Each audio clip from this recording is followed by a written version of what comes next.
Hello everyone, it's Erica here again with another fast and simple card for you. This week I will share a card using some products from Whiff of Joy. And I'm starting with the standard A6 card size, and I've also cut a piece of cardstock slightly smaller than the card base. And I'm going to start by using these nested hearts from Whiff of Joy, and I will be cutting out 2 hearts from my panel.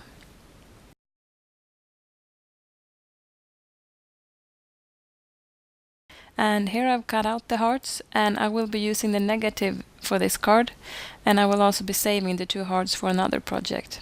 And I will be placing my panel on top of the card base using foam adhesive, but before I do that I will put some pattern paper behind the panel.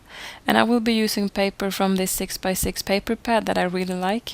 And here I'm just trying to figure out what papers I want to use, and I've already decided that I want to use this light blue paper, so I'm just flipping through the pad and trying to see if I can find a paper that will match the blue one.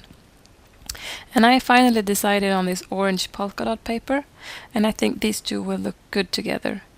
I cut 2 strips of the pattern paper, and I'm trying to figure out where to place them on my card base. But before I adhere them down, I will be stamping my sentiment on the die cut panel, and for my sentiment I'm using this stamp set called General Sayings. And as usual I am using archival ink in jet black for my sentiment. And since I'm stamping directly on my panel here, I'm using my stamp positioner to make sure that I get it straight.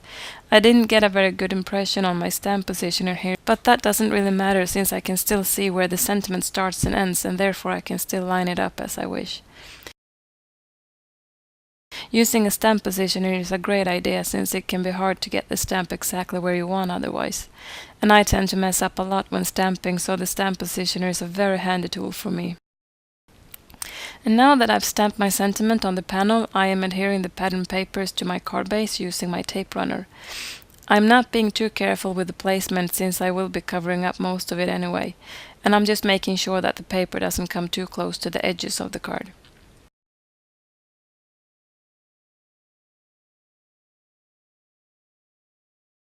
And now that the pattern papers are adhered, I'm adding foam adhesive to the back of the panel. And I only have these very small squares in my stash, so I have to add a lot of them all over the panel. And then I'm just trying my best to line it up on the card base and make sure it's adhered properly.